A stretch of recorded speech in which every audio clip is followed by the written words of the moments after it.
Afternoon, everybody, and welcome to Bayou Bets for Thursday, April the 6th, 2023. I'm Zach Ewing.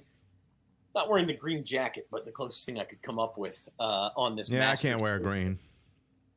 Yeah, well, that's one thing. I'm not in the office today. I'm kind of feeling under the weather, so I stayed home, and so I could wear my green. So it worked out. I don't have my green screen. So yeah, got my Masters green on today. It is Masters Thursday. We have a three-way tie at Augusta. That's just now became a three-way tie. Brooks Koepka just rolled in a birdie putt on 18 to equal Jon Rahm and Viktor Hovland atop the leaderboard. We'll talk some Masters. We'll look at some live odds. We will also talk that wild and crazy Pelicans game from last night and what's next for the Pels. We'll also talk our first impressions of Major League Baseball this season and some NFL drafts. So good show, Jim. Oh, for sure. It's a big week. You know, April's kind of a weird month. There's all kinds of stuff going on. It's kind of one of those months that you lie in the weeds. If you were sitting around in October and talking about what the best months of the year for sports were, you probably wouldn't think much of April. But, I mean, really, you know, you had the two basketball championships last weekend, the Masters, the NFL draft, baseball starting, basketball playoffs starting. If you're in hockey playoffs. I mean, to me, it's up there with one of the best months of the year, sports-wise, for sure. Yeah, and I mean, I think a lot of it depends on how you feel about the NFL draft. Some people really get into it. Other people are kind of like, just tell me what happens when it's over. It's boring to watch. And so if you're not a big NFL draft person, I could see where April's not your month. But, yeah, if you do like the draft and you like all the talking heads and stuff, you combine that with the Masters, and like you said, Major League Baseball starting, all the playoffs in the NHL and NBA. Horace is here. Mr. Urquhart, how are you? Leave your comments. Mr. Urquhart. I want to know your bets on the Masters, anything else you got going on. Who hit the Pelicans live money line last night? I got them at plus 210, but as we discussed, there were better and much worse prices available throughout the night. I had the Grizz before the game at plus 215, and then when the Pels went down, I don't know if I did it. No, it wasn't at halftime. It was definitely live at some point. I think I did it when they got down again early in the fourth quarter. I got them at plus 700. So it was a no-lose situation. And frankly, even when I had the Grizz, I was hoping I would lose the bet. I didn't think they were going to win last night going in. I know we had them in daily best bets, but I only put it there because the line didn't make any sense, and we know how we talk about when lines don't make sense. You listen to what Vegas tells you. Vegas was right again, and so I bet the money line, and again had an opportunity to hedge it to where can't lose, and that's what happened last night. So, Vegas got a little lucky on that one, but the weird line was right. That was just a strange game. Well, we're brought to you by Caesars Sportsbook here on Bayou Bets. Check out NOLA.com/Caesars. Get your first bet risk-free up to $1,250. If you lose it, you get that money back in form of a bonus bet. So check that out. And also check out the Bayou Bets YouTube channel. Subscribe to our channel if you haven't already. Give us a like today. We appreciate that. We'll have some giveaways coming throughout the spring, by the way, for those who are subscribed to the channel. So I'm subscribed. Am I eligible? You are not eligible. Because I'll just throw your name right out of the hat. Come on, man. I'm strict like that. Headlines for today. I mentioned literally 60 seconds before we came on the air, Brooks Koepka rolled in a birdie putt. So that's now a three-way share for the lead at the Masters. Viktor Hovland, Jon Rahm, and now Brooks Koepka. We'll talk about Masters storylines, look at some odds here in a few minutes. The Pelicans, again, huge rally down 14 early in the fourth quarter. They just started raining three-pointers. I mean, unbelievable. Came all the way back. They were ahead by 6 with 11 seconds left and somehow needed overtime to win the game. 5 seconds left. Win. Yeah, I mean, just they were up by 6 with 5 seconds left. They were up by 6 with 11 seconds left and had the ball with a free throw to come. Yeah. And a 91% free throw shooter at the line in Trey Murphy, where if he makes that, it's basically over. And instead, everything that happened after that happened. So unbelievable. Big baseball series this weekend for LSU. Number 1 Tigers facing number 6 South Carolina. And then we mentioned the Saints and the NFL draft. Visited with some quarterbacks this week. So we'll talk about that too. Want to talk real quick about that LSU baseball series because we asked the question, LSU women's basketball, of course, winning the national title on Sunday. We asked the question, what would be the next LSU sport to win the national title? And I guess I'm not surprised that baseball won. I'm a little surprised at how overwhelming it was. We had, I want to say it was like 200 votes on the dot, and it was perfect splits. 75% for baseball, 10% for football, 10% for a women's basketball repeat. I got to disagree with how lopsided this is because, yes, baseball's number one. It is hard to win a baseball national title. Ask Tennessee. They were the best team all year last year. It's hard to win any national title. Yeah, it is hard. It should not be 75% to anything. Well, I mean, it's just that's where I thought too. That's what I voted. I just think that if you're asking what the next chance is, because even if they don't win another title, if they don't win a title in football, if they don't win the title in women's basketball, I think baseball, even if they don't win it this year, I think they're going to be in good shape again next year. You know, you talked about gymnastics and track, and I'm not keen on those sports. And do you not count that or what? I mean, it counts. Yeah, sure, it would count if they won it. But you know, you had a good point about track, and maybe they will. But I mean, I don't pay attention to sports that either I can't bet on or I'm not going to bet on, and those are both sports that I don't even know if you can bet on them or not. I wouldn't bet on them. So there you go. I know I've been to many a track meet where there's betting going on in the stands. Well, I mean, you know, people ask the question: is it a sport if it doesn't have points, or if it doesn't have some? If it's up to a judge, it's not a sport. Some people think, but to me, if you can't bet on it, it's not a sport.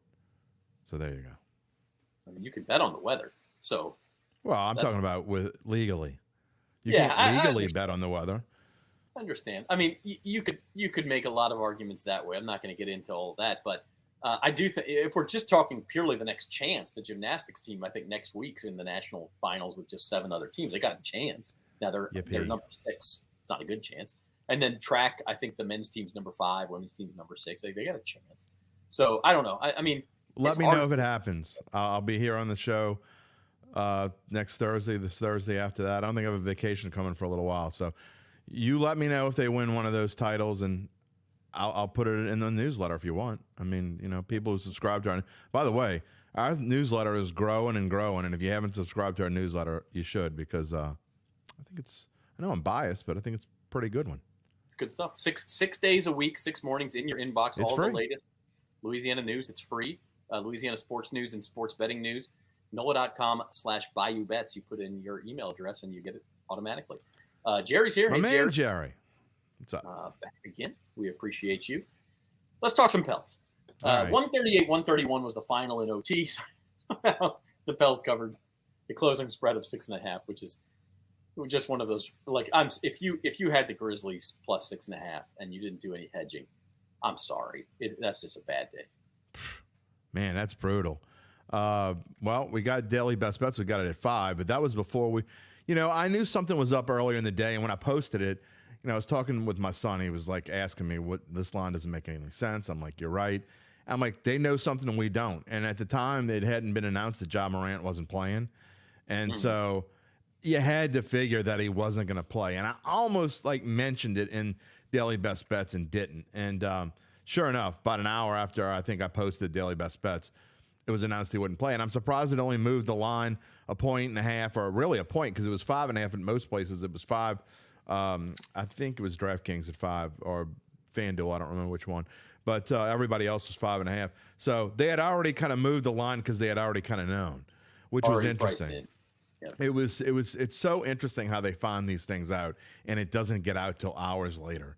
So I don't know who they have. They obviously have contacts on the inside, but that's, if you see a line that doesn't make sense, you can usually, not always, but you can usually infer that something is going to happen in the next couple hours. You're going to get an announcement that someone's not playing because it's recognized, and hence there you go.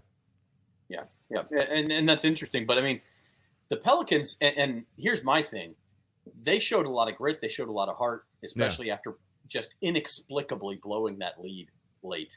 For those who didn't watch it, like I said, up 6 with Trey Murphy, still had another shot at the free throw line. If he makes it, it's a 3-possession game, like it's over. But he misses. Memphis gets the ball, calls timeout, goes down court, and gets fouled, making a three-pointer and gets fouled. So now all of a sudden, this three-point game that's with just like a lapse of 4.6 seconds left. Now, interesting, Memphis, instead of making the free throw to get within 2, they didn't have any timeouts left. And so for a while, I thought that would be the Pelicans' saving grace. They had used their last timeout to move the ball to the front court. And so you're like, okay, well, if the Pelicans just get the rebound, make both free throws, it's over anyway. Well, the Grizzlies tried to miss that free throw on purpose and get the rebound. And they didn't do it. Came back to bite them, didn't it? But then the Pelicans get the rebound, call timeout. Brandon Ingram commits an offensive foul on the inbound, so Memphis gets it back with no time off the clock. And then they get fouled again. This time they make one free throw, so we're now at a 2-point game. Second one Jackson they miss. Was phenomenal for them. Yeah. Second one they miss on purpose again. This is now with less than a second left. And in the scrum for the rebound, Jonas Valanciunas committed a foul. Was it Jonas? Yeah. I can't remember. I think it was Jonas committed his 5th foul on the rebound. And so the Grizzlies get to go back to the free throw line. His arms locked with the Grizzly. Yeah. I mean, with 0.4, and you can't, it's hard to blame him. You got to get that rebound. So he fouls him. Actually, that was Nance, and then they make, I think. Yeah, maybe it was Nance. Yeah, I think it was Nance. So then the Grizzlies make both free throws, and all of a sudden it's tied, and it goes to overtime. But in overtime, the Pels hit. Trey Murphy had 2 threes right off the bat. They went on a 12-0 run to start overtime, and so this time they're actually able to hold the lead. But these are odds from our friends at Caesars throughout the game. The Pels, as we mentioned, they were favorites to start. By halftime, they're down by 15 points. They're plus 290 on the money line. They had cut the lead, I think, to 5 entering the fourth, 5 or 6. 5. And so it's like plus 120. Okay, they got a chance at this. They're going to come back. Went back to 14. Yeah, went back to 14. You could have gotten them at plus 750. And then they go on this. They went on a 24-6 run in 4 minutes. It's interesting, not to knock our friends at Caesars, but when it got, I had it on live, and as soon as it went to 750, I went to bet it. And I'm telling you, like I'm like doing it, and I'm hitting the button as soon as it said 750, and it said it's 700 except odds change, and I went to hit it again, and it said now it's 600 except odds change, and I hit it and I got it at 600. But I mean, it wasn't 750 for probably less than 10 seconds.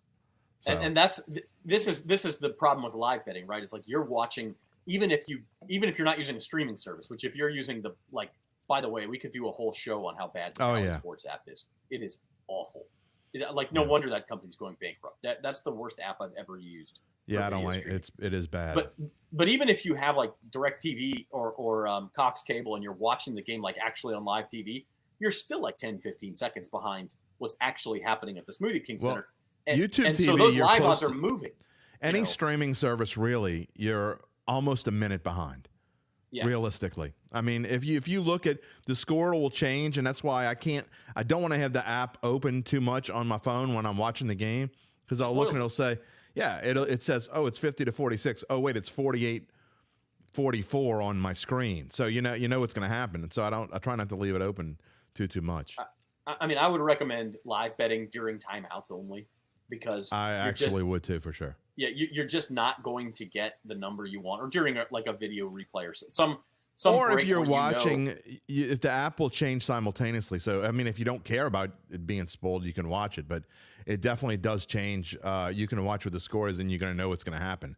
But if you have a feel for when you want to bet, then keep it open, which is kind of what I was doing with the plus 750. I had a feeling, you could feel Memphis going on a tie there, but I still wanted to hedge Pels, and I didn't care. At that point, I didn't necessarily think the Pelicans were going to win. I wanted the value to get to where I wasn't going to lose, which I did. So anyway.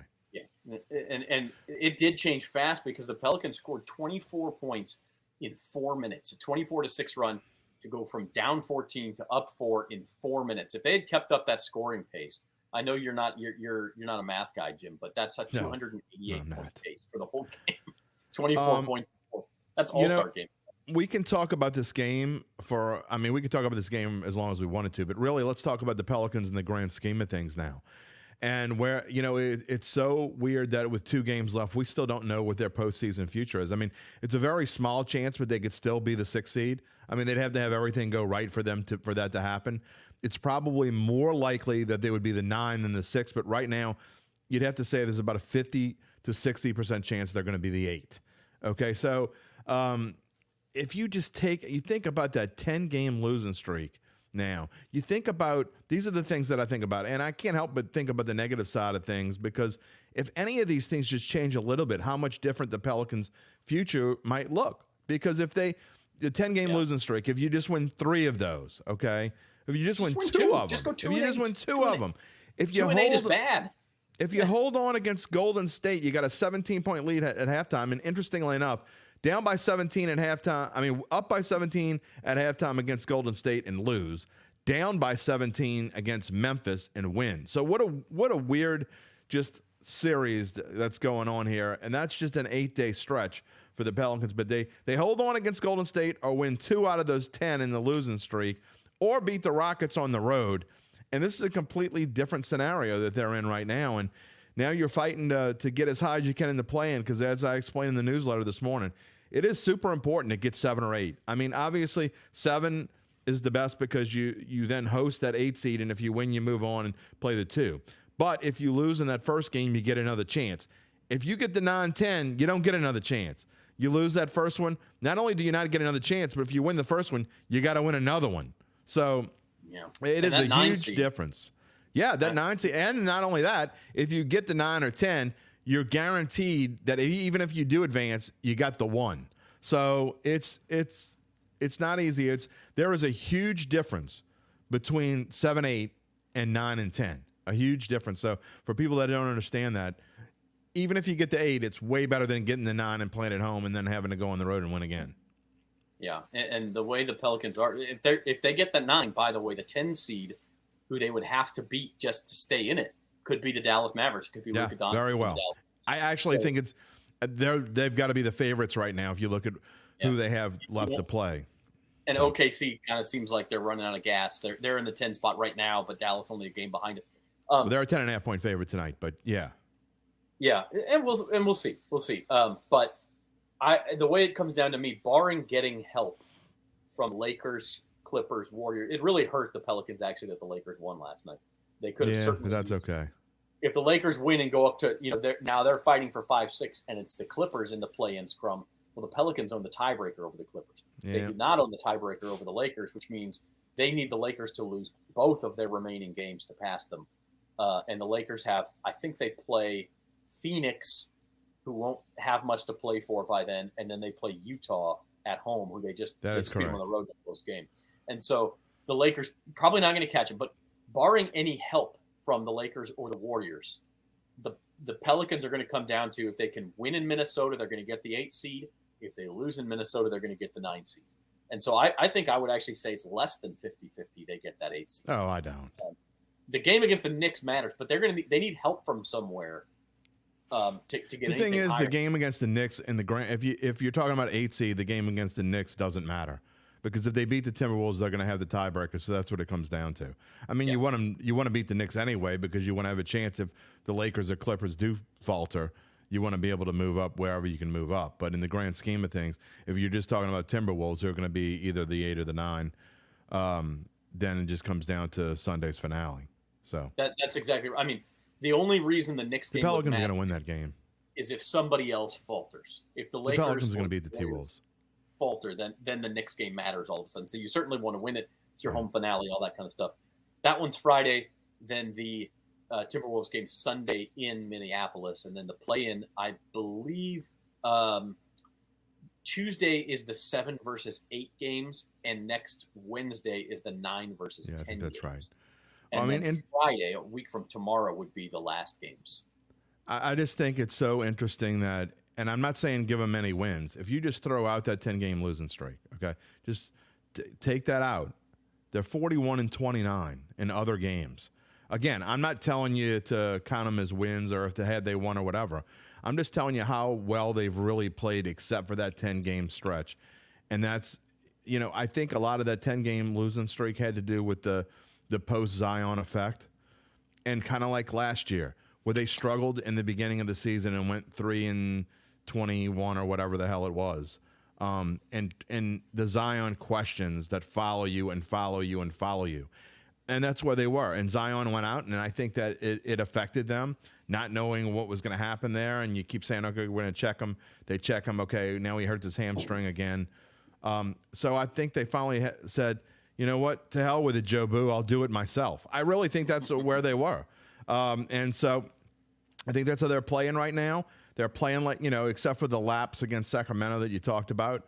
And obviously, I think that loss to Houston, as bad as it was, maybe it was a wake-up call, Zach, because they played completely like a completely different team after that. They play like they care, and they know that they have to win.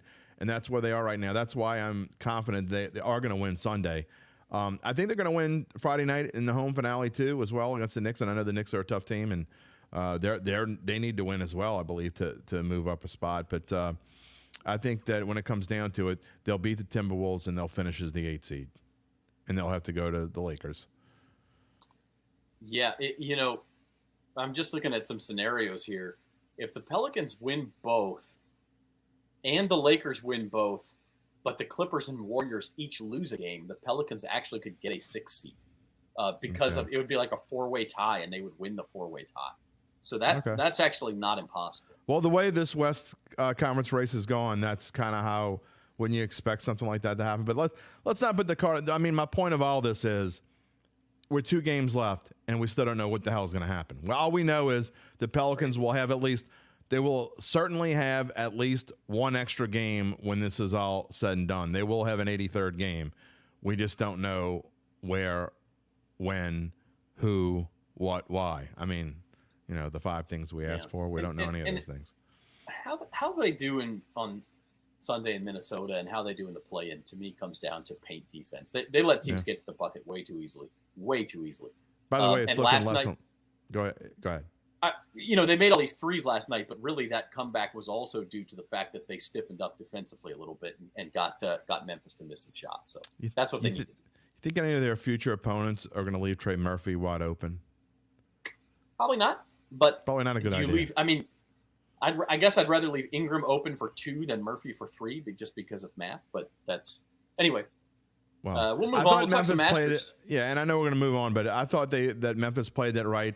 If Herb Jones beat you, he beat you. He's not going to do that. That's a 1 out of 10 thing there. And look, I love Herb Jones, and I love the way he plays defense, and he does hit the occasional 3 when you need him to, but he's not going to do that all the time. So, we're going to talk about that more, and I got to get my Datitude plug in. Rod Walker is going to be on the show in the morning, live at 9:15 a.m. here on all these same channels, and we're going to spend probably 65% of the show talking about the Pelicans and what they need to do down the stretch. Maybe a little Zion, and and we'll get into the Saints here in a little bit. But we're also going to spend about the rest of the show will be on Saints. So it's all Pels and Saints tomorrow on Datitude. Fantastic. On this show, we're going to move on and talk some Masters. These were the odds a few minutes before the show. As of 3:50 p.m., and they haven't changed all that much. I was just looking at the live odd board. Koepka did get that birdie. He's at plus 700 now, and Spieth's down at plus 1,000. So a little bit of a shift there, but everything else is pretty close to this. Spieth had a little rough patch just now. Yeah. Again, your 3 co-leaders right now are John Rahm, Brooks Koepka, and Victor Hovland. And McIlroy, by the way, the big difference, McIlroy's down to plus 2,000 because he had another That's bogey. A shame. So, yeah, he's falling a little bit. Sorry, of course, Rahm, Scheffler, and McIlroy were the favorites coming in, and 2 of them are still your favorites. Any big takeaways from today? The bad weather's coming. It did not come today, and we saw some low scores out there. Yeah, look, I wouldn't take too much out of what today is, except for the fact that, we talk about the big 3, and 2 of the big 3 are doing what they do. It's not been the greatest day for Scotty, but I just don't think you can take all that much away, except to say that this puts Rahm in the catbird seat because the low scores are today, and you get a major advantage, I think, by jumping out to a lead today. I still think Hovland's going to fold. Koepka is a fighter, and so I certainly think that might be a decent play, but the upper hand absolutely has to go to John Rahm. And I said before the tournament that I didn't really like John Rahm because I only think it takes a couple holes for him to blow up and get ticked off at the world, and he could find himself falling back. But we'll see what happens. I just don't know how it's going to affect the starts and stops that we're going to have, because we're going to have them. How will that affect John Rahm? But again, jumping out to a big lead does help him, but you can't bet him at that price. You just simply, at least I can. I'm not telling you you can't. You can do whatever you want, but I just don't think that's a bettable number. Yeah, and the hard part is, all these guys, Rahm, Scheffler, and McIlroy, all three of them, their numbers are so low. Yeah.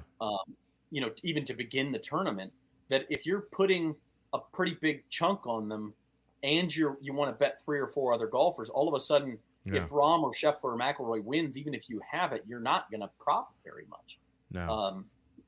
So it becomes a difficult proposition, especially now that their live odds are down here. Scheffler plus 500. Well, he was like plus 650 to start. Rahm was plus 320. He was plus 950 to start, a little bit better. So these, by the way, are live below us. These are from just a minute ago on Caesars. So this is up to the minute. I subscribe to the theory that you cannot win the Masters or any major on Thursday, but you can lose it. For sure. I'll ask you this. Do you think Rory has lost it? And I think I know your answer. I don't think that he's in any position to where he's going to be able to get back and win this thing. And I know, our friend Uncle Big Nick talks about how, he had shot 73 and finished second last year. Well, this is a different year. And I get that he's from a place where it rains a lot and he's used to playing in those conditions, but I don't see how you can bet a guy that's 9 shots back right now. And he's not going to finish 9 shots back. He'll probably finish somewhere around even and be 7 shots back after a day. But with all that's going to go on, I just don't see how you can bet him to win right now, no matter, and you're not going to get the right price anyway. So it's not worth betting. I'd look more to, where do you go? I mean, a guy like Schauffele's intriguing. I always talk about, I'm not a big fan of betting Schauffele because he finds ways to, I don't want to say choke is the right word, but because he has won some big ones. But his game is intriguing to me, and he's kind of lying in the weeds. What is he, like plus 1,000, plus 1,100 right now? I think it's more than that, actually. Let me check on that. So I think Schauffele someone is plus 2,200. Okay, so just 3 shots off the lead with his game.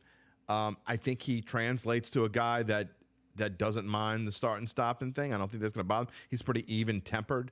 And it bodes well for Scotty too to be able to come back, but you can't bet him at that price. Again, that's another price you can't bet.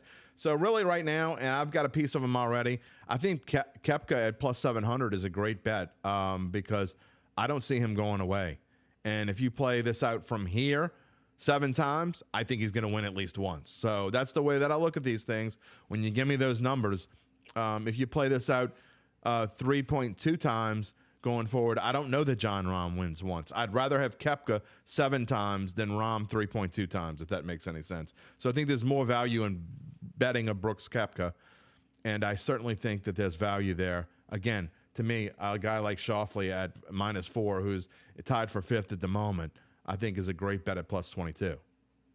I'll say this, and we talk about storylines for this Masters, and Rory's chasing the career Grand Slam, of course. And there's other ones too. Put? Yes, Scotty's going for a repeat, which means he had to host the dinner, and now he's got all the interviews and those. So that's part of it too. And then you have the Live Tour thing, and you talk about Koepka. Mm-hmm. Exactly. Imagine Koepka and Rahm, or Koepka and Scheffler in that final group on Sunday, going down the back 9. Oh my goodness! And all the Live guys would be out there watching it too. The golf world would. Oh, it would be on a razor's edge. As long as it's not in Mickelson. A Live guy can win as long as it's not in Mickelson. I'm good with that. I'll tell you who I like if you want to go down the board a little bit. And he actually was 4 under earlier today and then struggled. He's at 2 under now. It's Joaquin Niemann we're talking about. I love Joaquin Niemann. I've got a big piece of him as well. Yeah, love his game. He went through a little. He didn't fare well, I think, on Amen Corner, but. I like Joaquin Niemann as well, but he's a guy that I worry about starts and stops. He can be a little fiery at times. I don't know how his game's going to translate there. You want kind of even tempered guys that are going to have to. I mean, this tournament could end Monday. You just don't. Probably won't. It'll probably finish Sunday. They'll find a way, but they don't know when they're going to have to play. They're going to have to play in some weird conditions, but it'll be fun. The Masters is always fun. Give me like Rahm and Koepka in the last group, and like Scheffler and Cam Smith in the second to last group. No, I'd take that. clouds over the fair, Oh yeah, over Augusta. yeah, that'd be fun. Yeah, let's I have. got a Let's lot have. in Cam Smith. He shot mine. He was -2 today. Played well in the back nine. Had a little. I don't know if he had a double somewhere, if he bogeyed 2 in a row, whatever. But he was kind of up and down today. But that's where my money is right now. So I'm obviously rooting for him to have a little comeback. He's 5 shots off the lead at the moment. Actually, if you want max drama, and I know you don't want this because of where your bets are, but Rory somewhere in those last groups getting back into it would be part of that too. If we want max drama, with the Yeah, I'd rather ranking. win money than have max drama, but that's me. All right, let's move on. We'll talk some Major League Baseball. Season started 1 week ago. We were all wearing our jerseys and all of that jazz. Anything change for you in 1 week? 1 week is just a little baby step in the Major League Baseball season. But, Tampa Bay Rays, for instance, they've moved up on this board. This is American League Championship odds. They're plus 800. I think they were plus 1,000. They've started 6-0. Have you seen anything that changes your mind on anybody yet? The only team that maybe I take something, I was already high on them anyway. And now I've gone from thinking they were one of the best top 2 or 3 teams in the National League, and I know you got the American League odds up, but I thought they were one of the top 2 or 3 teams in the National League to thinking they're the best team in baseball. And I know it's only a week, but I think what the Atlanta Braves have done, they have 2 hurt starters. They got a start from a rookie, Dylan Dodd. They had Bryce Elder come and pitch, and still those guys were pitching lights out. And with their lineup, if their young pitchers come through and they get another Spencer Strider type guy, I think the Braves are going to be the best team in baseball, and I think they're a value still. I think they're plus 750 right now at Caesars futures to win the whole thing. And you see them plus 350 to win the National League. I think, and again, I don't want to let 1 week change my mind on too much.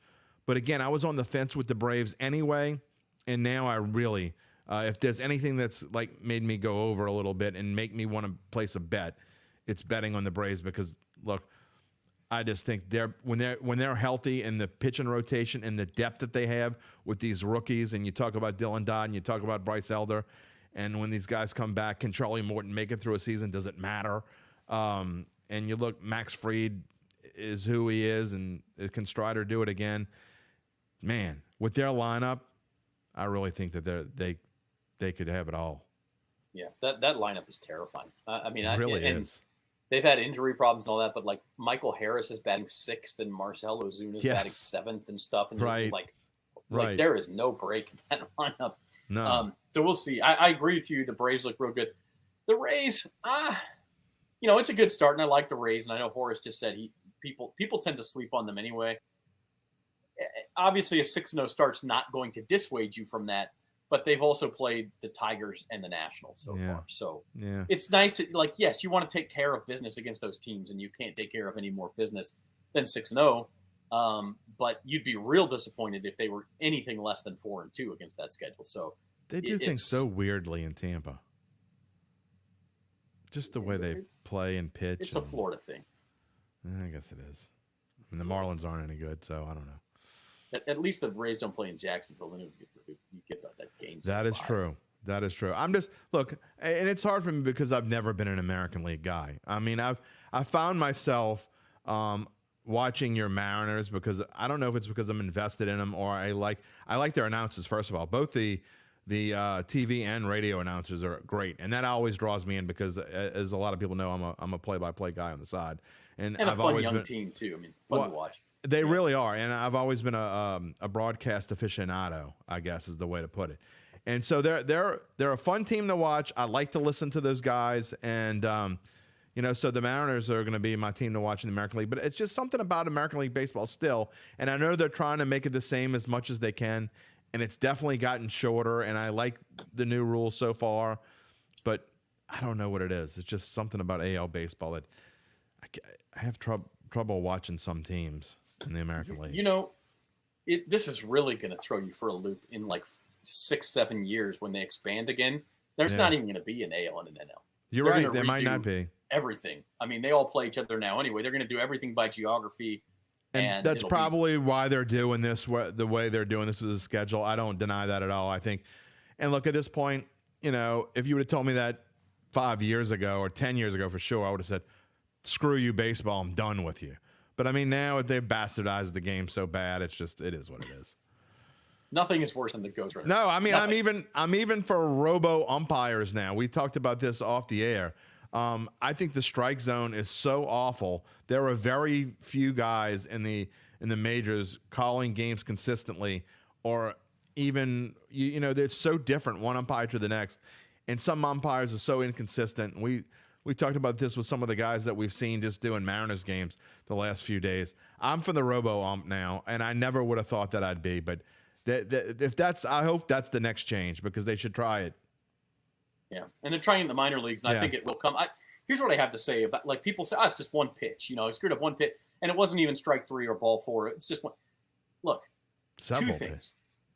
If the difference between a 1-2 count and a 2-1 count, or 2-2 and 3-1, or whatever it is, with the way pitchers, like, people say, these guys swing for the fences, and now they strike out 150 times a year. It's the hitter's fault.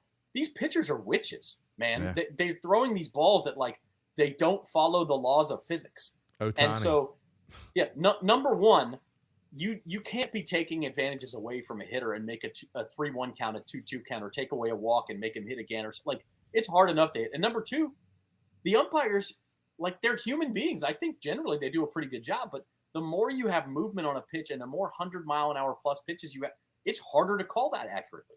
Yeah, so we have the technology to do it. Why not use it? And fans want runs anyway. So I would rather just see a robotic strike. And I'm no guy that, you know, robots are going to take over the world, says Elon Musk. But, you know, I think that at this point in time, I think this is where you got to go.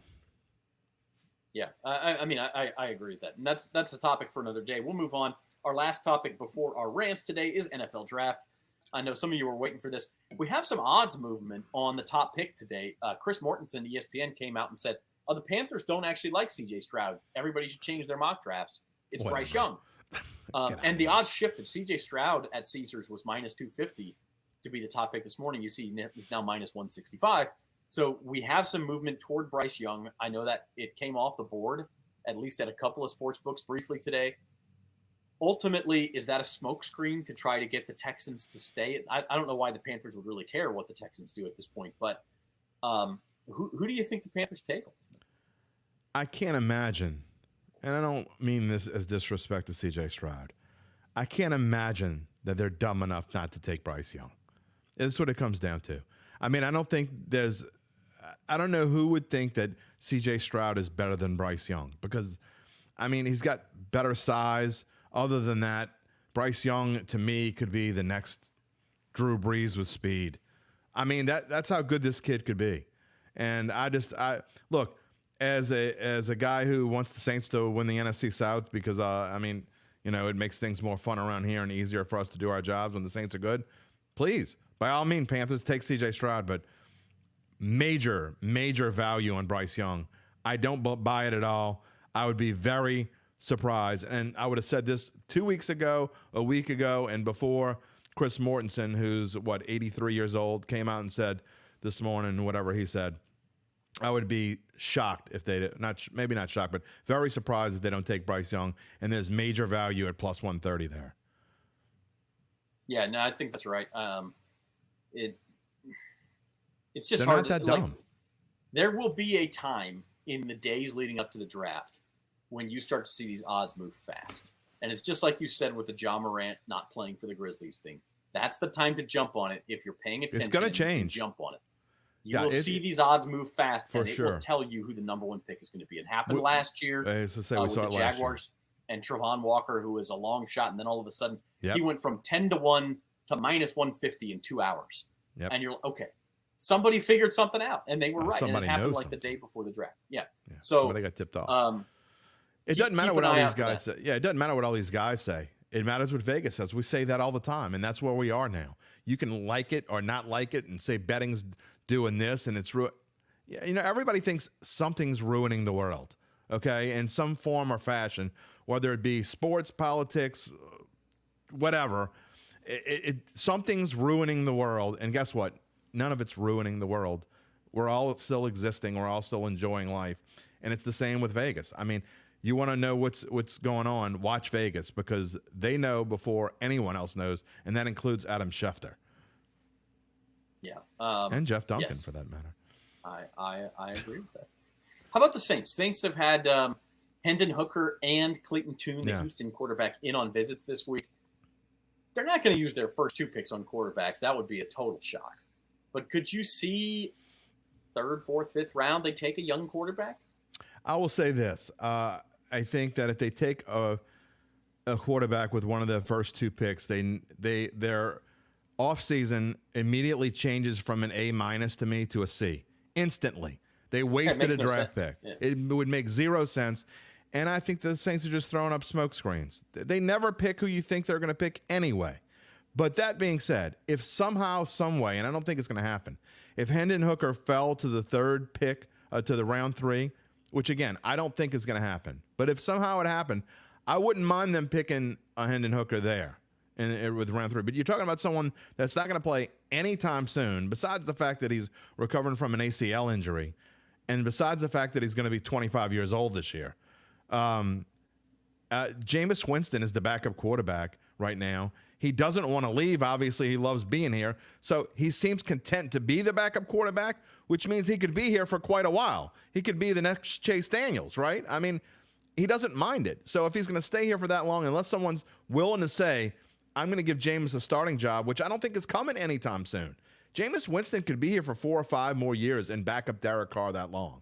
So there's just no need for the Saints to draft a backup quarterback or a rookie quarterback. But again, if someone like that was available in the 3rd round and you wanted to spend one there, maybe. But they have too many needs, in my opinion. I'm going to talk about it with Rod tomorrow, and I know that you think the interior is where to go. You want defensive linemen. Most mock drafts have defensive linemen. I don't agree. I think the Saints need a running back more than they need a defensive lineman. I think they need an offensive lineman more than a defensive lineman. But that being said, they certainly need a defensive lineman more than they need a quarterback. So let's see how they play it out and how it plays out. But I think bringing in quarterbacks is just nothing but one big smoke screen, and I wouldn't buy anything into that. Yeah, I don't know if Jameis Winston. I think eventually he will want to start again, and someone will offer him that opportunity if he looks good at all, or even if he doesn't, because sometimes the devil you don't know is better than the devil you do, and some of these teams will just want to change the scenery. I don't think so. But even if that's the case, even if Jameis leaves next year, if you draft a quarterback, let's say you even draft Hendon Hooker, who probably wouldn't be ready this year anyway. Okay, fine. But you use a 3rd round pick on a guy. If things go well with Derek Carr, he's going to be here at least 3 years. At least. Oh, more than probably that. More like 4 or 5. Yeah. And if that's the case, now, easily, what, are you betting on things not going well with Derek Carr? Like, why would you use a 3rd round pick on a guy? By the time that Derek Carr would leave, Hendon Hooker could be 30 years old and have no NFL experience to speak of. Well, that's also another thing. I don't know that you want to put doubt seed in the mind of Derek Carr, because if you draft a quarterback early, you have to be putting that seed in his mind, right? I don't think they're going to do that. I just don't think they want to do that. I just don't think bringing in these guys matters at all. And I still see people, the Derek Carr haters are still floating all over the place saying they need to draft Hendon Hooker and blah, blah, blah. You're wasting a draft pick if you do that early. You can like Derek Carr, you can hate Derek Carr, but it makes 0 sense at this point whether you like him or hate him. 0 sense to draft a quarterback in the first 2 rounds, really 3. Again, if somebody like Hooker falls to the 3rd round, you have to think about it. And we talked about Malik Willis last year when he kept dropping and dropping and dropping, and would the Saints think about taking him? Hindsight's 20/20. It's a good thing they didn't, but that was a different situation too. They completely didn't have a different. Long-term. That's exactly right. So anyway, I do wonder a lot of this can be smoke screens. If the Saints talk to Hendon Hooker, then somebody might think they might pick him at 40 and be willing to offer him a bunch of picks to move up. Yeah, and so that can be part of it too. That's also part for sure. Yeah, we'll see. Don't be surprised if the Saints do make trades and get more draft picks. I wouldn't be surprised at that at all. So don't be surprised they trade their 2nd or their 3rd round pick and get to move around. And they've been known. It's almost weird now that the Saints don't make draft day moves. So I think in some form or fashion you'll see them try to acquire more. Sometimes they're trading away picks and, for their future. But I think at this point, I think they know that they need a little bit more, some help in there. And I wouldn't be surprised if they traded to get some more, even if it's later round picks. And getting more picks can help you with your salary cap situation too, because if you hit on some of them, those guys are cheap for 4 years. Well, and Zach, we talked about, and I know we need to move on now, but a later round pick, I think you're more likely to get an interior defensive lineman that could come in and play right away if you get the right one. And you could take a couple shots at it later in the draft and find one that maybe could start. I like I said before, I think other than the top 6 or 8, and I'd have to go look at a list and figure it out and spend more time on it, but more times than not, every year in the NFL, I think that besides the top 6 or 8, interior defensive linemen are a dime a dozen, and you can plug them in from almost anywhere and do what you want them to do. And I think you could get one in the draft that could work, or you can go out in free agency and get another one that's cheap. But I think they're doing well, okay there. And at some point they're going to need exterior linemen, right? Because Cam Jordan's not going to play forever. We'll see what happens. I don't know, man. When you get a Chris Jones or a Fletcher Cox or something, like these guys. Oh, there you go. That's what I'm saying. You get top 6 or 8. You give me 8 names and then go to the next one and tell me if I can't find somebody that, okay, big deal, I can find somebody that's almost as good as him. Yeah. We'll see. Maybe they think they can get one of those guys late in the round. But we'll move on. Plenty of draft talk to come. It starts 3 weeks from tonight, April the 27th. So that's coming up. We're going to do our rants to end today's program. And I'm going to go back to the NBA for mine, Jim. I am getting every night the Pelicans play, and like their radio guy does it, right? Like it's like, oh my God, this Todd is getting Graffanini.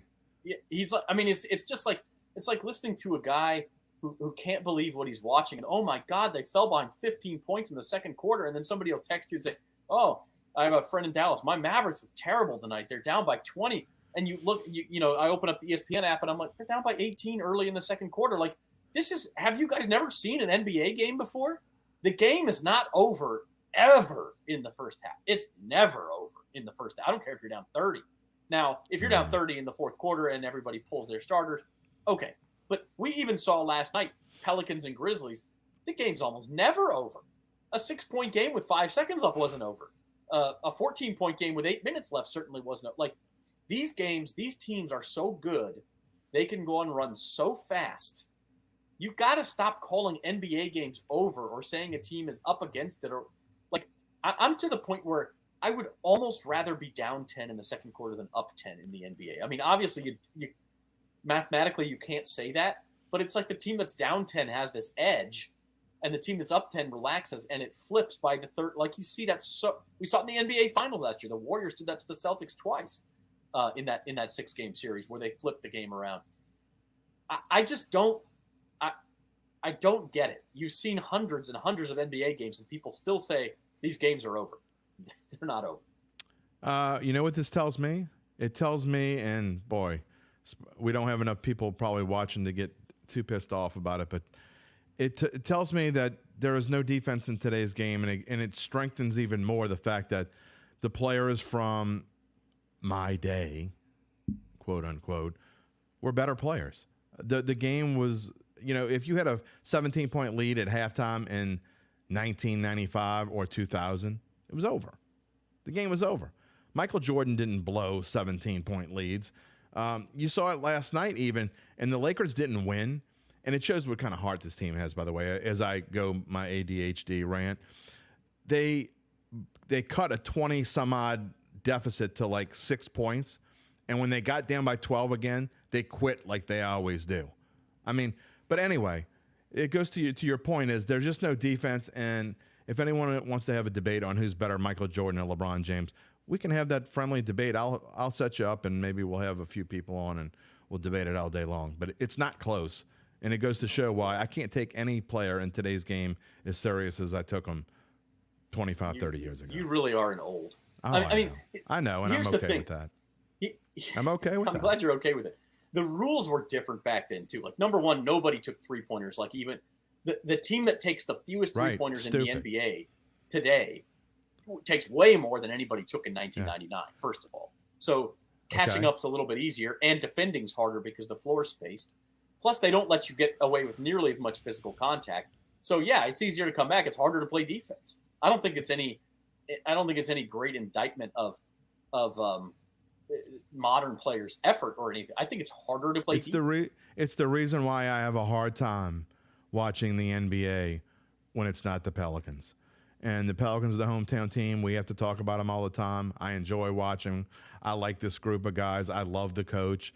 I like the chemistry among the players, so I don't have a hard time watching this team. But I got to be honest, I have a hard time watching today's NBA because it's not basketball. It's show me. It's just not as nearly as fun. And it's why, and basketball is the only sport where I enjoy college basketball way more than I like the NBA. And even in college, you're starting to see that more and more. But I mean, the women's game, they don't pass up driving layups to kick out to threes. They're starting to do that now in the men's game. It's just not as fun. I don't enjoy it as much. But that's the analytics at work. I get it. One thing that you do enjoy watching, as I segue into your rant, because I know you got another one in you. As you watch this first round at Augusta, Jim, could golf be entering its golden age? I really think that it is. I don't think it's entering. I think it's in, and it's kind of been in there for a little while now. You go through different periods, and when I was a kid, Jack Nicklaus was the greatest golfer ever, and before me, Arnold Palmer was the greatest golfer ever, and before him, you can pick 1-2 guys out, and Tom Watson kind of challenged Jack Nicklaus again. And then Tiger Woods came along, and who was as good as Tiger Woods? No one.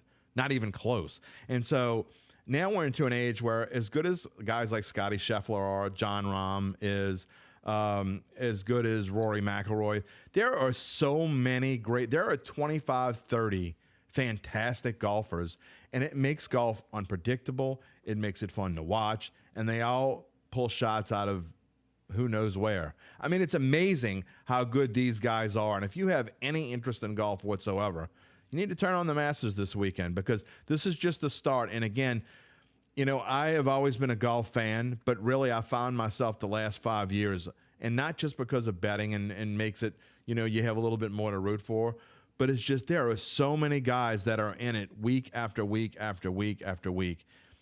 And it's to the point where you just don't know who's going to win. And you can say that the top 3 are the best golfers in the world, and maybe Scotty Scheffler is the best golfer in the world, but that could change week to week. It's not like when Tiger won, when it was almost a surprise if he didn't win. So that's where we are right now, and I love it, and I can't get enough of it. Well said. Well said. It's a lot of fun, and betting on golf's a ton of fun, too. I had not done a lot of it before last year. But anything's more fun when you have a rooting interest, and to be able to follow your guys versus everybody else and have something riding on every shot. It is a lot of fun. So enjoy the Masters. One more check on those live odds before we go. John Rahm still your favorite, plus 320. Scheffler just got a birdie to move to 4 under. He's at plus 450. Co-leaders Brooks Koepka plus 650. Victor Hovland plus 900. And then it's Jason Day at plus 1,000. He playing well right now. 5 under, excuse me. Yeah. And by the way, the next two, Cam Young and LSU's own Sam Burns, are next at plus 1,800. So super interesting tournament, and we hope you enjoy it. We hope you have a happy Easter and a great Easter weekend. Those of you going on vacation, travel safe, please. And we will be back with you. Jim's going to be back with you tomorrow morning at 9:15 for Datitude with Rod Walker for some Pels and Saints talk. And then we will be back here at 4 o'clock on Monday for Bayou Bets. In the meantime, subscribe to the channel. Get that notification button up. That way you'll never forget when we do go live. Love to have you guys join in and comment on the show. It's a ton of fun. And we will be back with you on Monday. So for our producer, Zoe Collins-Rath, and for Jim Derry, I'm Zach Ewing. This has been Bayou Bets.